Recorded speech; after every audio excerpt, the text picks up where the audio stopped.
I mean, the podcast world, speaking of podcast world, Joe Rogan re-signed his deal. Yeah. 250 million. Re-signed his deal to Spotify.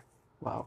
So he originally had $100 million deal for a certain amount of years. I guess that deal expired, and he re-signed for 250 million to Spotify. And so Spotify released some numbers, and they said like viewership for podcasts over the last whatever 2 3 years, however long his thing was up like 232%. Wow. Because he was exclusive to Spotify. Mm-hmm. And so that just shows the amount of pull that Joe Rogan himself has. That's a lot. Plus 200%, man. Plus 200% over podcasts, yeah. Yeah, that's. I'm sure We're in the right industry, is what I'm trying to say.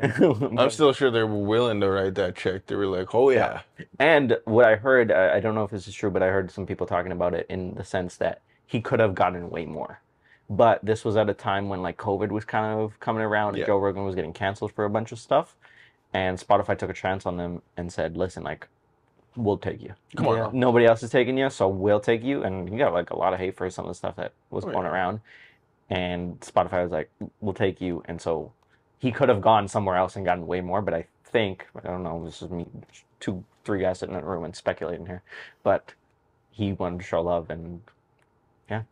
Well, you know what? Yeah, and I think they stood by him at the end of the day too, right? Like they believed in his show and his podcast, and $100 million is still a lot of money. So no,